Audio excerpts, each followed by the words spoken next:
nạc lông giống khát lệ ra là thuốc tên là Giêsu ai chịu lâu nạc lông giống khát lệ ra là thuốc tên là họ thông in Giêsu bia ta khát asunan dây là ai đắng Giêsu xin đi ai chịu nên đi chân khi chia tay các tuần Hallelujah Giêsu xin đi ai chịu nên lâu đi lâu đằng qua cho mình đi chân hầu thôn cái đất khát lệ ra khát phạt thì ăn thế đâu dây là anh chạy lại thì cần hoa cần van trả tắc tim anh thì sao được chú văn ham sao anh chạy nó không có anh thì là thế thằng nào vẫn tôi được bắt mình cần van trả khi chơi hàng cha cái gì này ham thì anh thua lại anh để cha nó phản lại anh đá thì anh thua lại ham cha nó phản cha hàng đi anh để cha nó phản cha đấy chứ ham để tu gì xưa gì để tu giống gì xưa chú cho hậu đi nào mà anh xin ai chỉ về đi lâu đi và thế nên tâm trạng sẽ các người nào ai hiện tế kháng tích đó tôi bồi bài đã có bồi nào các chính là các bạn chính đúng như thế chứ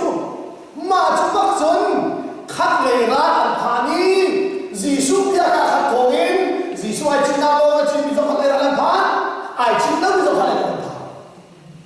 asina in atu ba chính thế cái gì Giêsu xin đi ai chính về lâu mình chúng hầu thổ mình khát lệ ra ăn phá không thể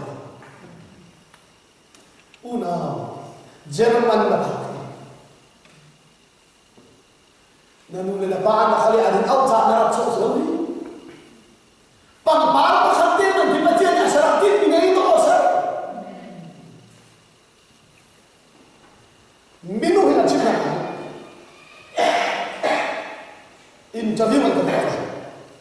siapa yang ahona kan lại bị thòng chim là nó work xem thì này tuânเป็นthằng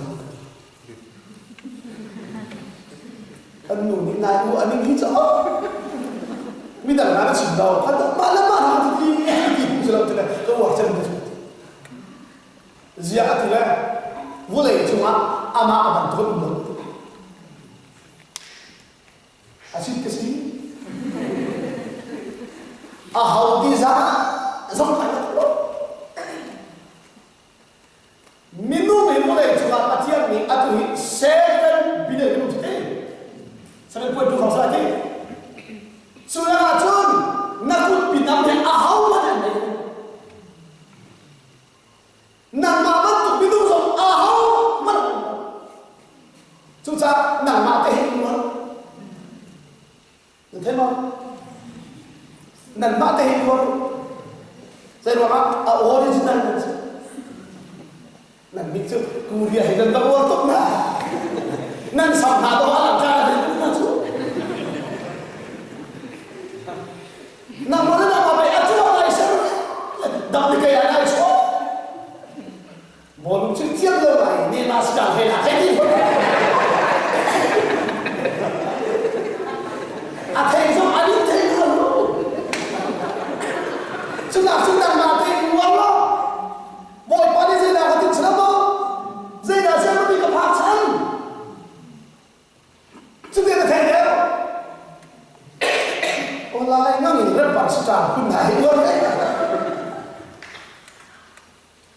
Malaysia kan pan kan na pan kan don Malaysia kan pan chok kan so mak so bom bi atoy tia la asa tia la to asa tam no chong ra ga chi chi bu zao de thai tam mi so la bu so phơi lại akala hin kal khaw wa ha hi ki pu kasi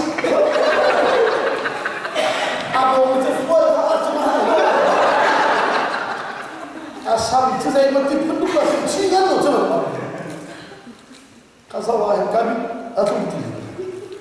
Nah betul lah betul aja. Malaysia nak mana kan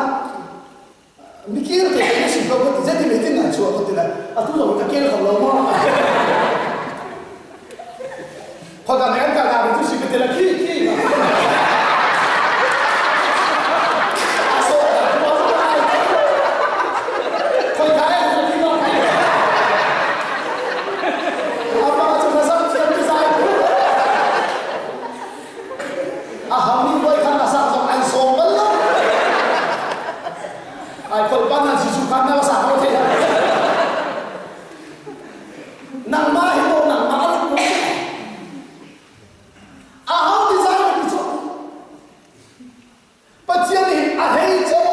an sang về chú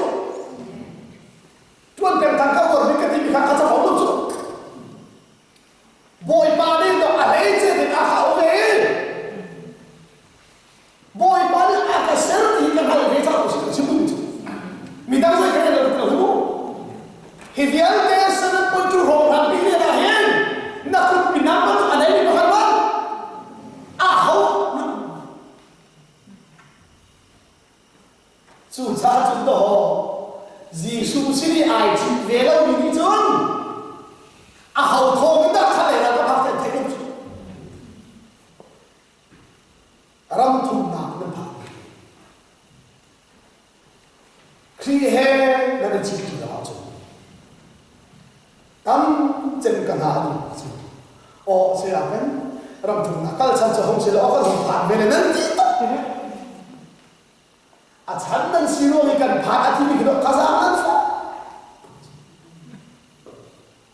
cái chán là xí ra là phá mình xí lô anh phá tên không có thiên hallelujah chú anh đi anh lưu ý khăn này là anh vẫn chua bằng kiến Giêsu hay ai chỉ lẽ là mình đi chừng dây đàn đi là kia chừng với khăn chú rồi bà ráng mà sẽ lo Giêsu hết chỉ đi đâu chẳng chừng khi cha đây tên tôi thấy rồi kia là cha anh thì nó kia là làm tao hết cái dây đã anh chạy la cái chừng cần kia là ham thản xuân lão kia là ham thản xuân sao nó dây đã khăn nó này thế này thế cần vật này vẫn khăn bản đồ chắc chắn thế này kể chung vàng thật rồi vàng thật cái bộ đâu hết tuôn mình thắng cả giá vàng chia đâu đâu vàng thật đâu và chuyện cái đấy là hội đồng hallelujah cả chừng được thêm chưa không vàng thật tim ha vàng thật tim từ đây làm các bạn tim hai nhưng mà hết tim mất rồi vàng thật không mua sự số ông vàng thì không nhưng mà hết tim mất bất chuyện cái này những cái có là không mình cần trả hết vàng chia đâu đâu vàng thật đâu bất chuyện thì ăn việc mình muốn để ăn Giêsu xin đi ai chịu về mình nào chứ ai chịu lâu mình nào đi kia lại trả ăn thịt phan tụi liều là hết Giêsu xin đi ai chịu về mình nào chứ chỉ nào sao được cần kia lại ăn to bát sẽ Giêsu cần sẽ ổn định hallelujah vậy khăn tên địa chỉ là gì à đại khăn không chú tê chú đồ học này cần làm nào cần mình hiện năng há cũng là năng hồ mà hát cũng đấy gì à cái là khôn là thôi cái này cần học năng nhé thế cái này chi là à đi mà hết dây thì cái là cần thì là ô nó thì là gì cơ đi công tác khá tôi tu tiền cũng nhiều bậc khá các pháp bà tê in cả đi ăn nét là thì in cả ăn tuổi thì cái thốn mình cái này là cái ăn chăn cái so kan tu ni hen khariya asin na kha thi na nem ti ga lu thi cho de khan mo sa ra la ba khan le kha thi ka kha aba tu ti ga kan lu kha anaw kha akha ti na ti ni sa tu cho na ka chot a ka ta gom tu ne na mo ko ti kan nu ni tu ha thi le kan na ta ka ba ti ha an to ta tu cho cho akha chi na ka ti na ka thai kan tu ka sa akha chi a sai ti ban hem so ka thi na akha chi là đi bằng là bồ mà thì à thì nào là bồ mà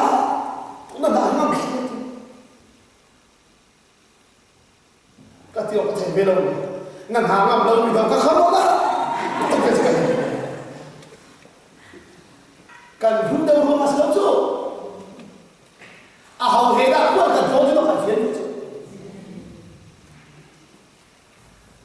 cần hỏi bản đi bài bồi cha mẹ cần phiền đi biết cái tua đinh xe lưng thao tin đi biết đây bắt khăn cái tua họ cái thấy đâu bài bồi cha mẹ cần phiền mới là cái tua họ mới bắt khăn tên thì là dây cái này và thì giống như vậy cái dòng thì cái tua họ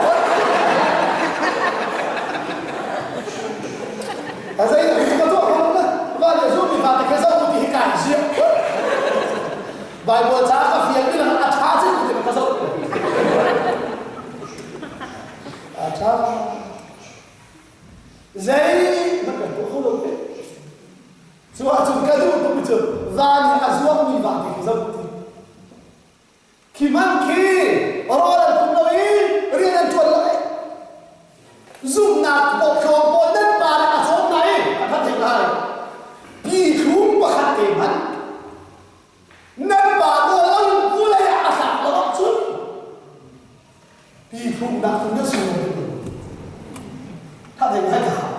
đi khung và khát tìm hắn và chiến đấu vui lại à sạc nó chút tuân bình thắng cả chủ hỏi và chiến xuyên nạp tên là dễ hào nạp mất khỉ cái số không đâu cái tiền biểu và triển hiện nạp tên lầu chúng dày dột nạp mất cái chúng số cái số trong cái chúng đâu cái số trong á cái số nạp muốn đi số cái tâm này đâu và triển đi tên tiền kháng đi mà thằng nó sao nó thằng nó nung thằng nó cái số tiền phải đi cái chúng sẽ chúng ta chúng ta hành rồi cái thứ tục bị chịu ban cái số tao Giêsu đi dây đạp cái dính lại dây đạp cái đây lại dây đạp cái này hút lại tia lúc là thấy đúng không chú mình cũng là chú lâu cũng là đi anh đi quấy mình chứ không đi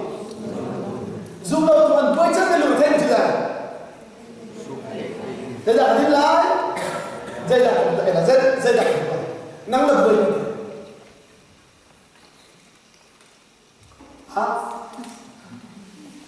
xí về các bạn chúng dây đạp xí về cần hal gì chúng ta học chúng ta kia bây giờ chúng ta mang lại bây giờ bây giờ gì anh luôn từng nói và chính tâm thật sự chúng ta phải buồn nha các chúng ta khi hệ cái việc này là không yên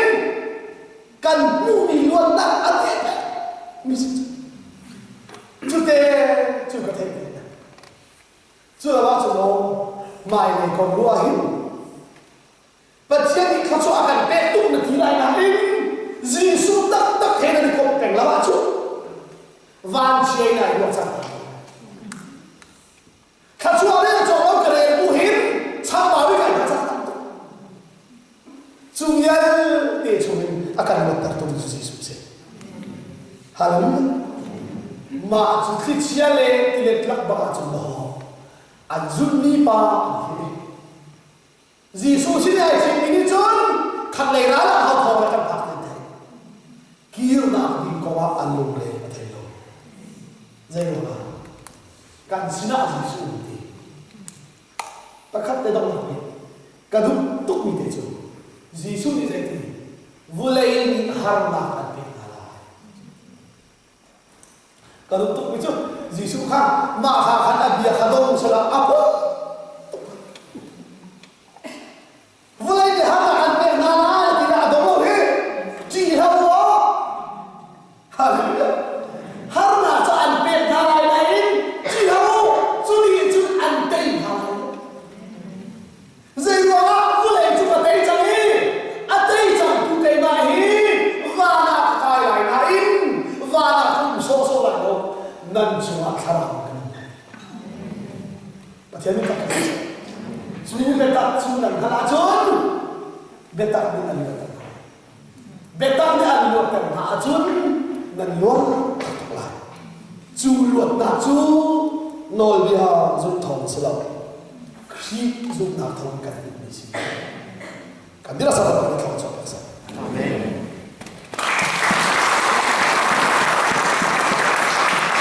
cần biết là cái cần điều là là không xả lại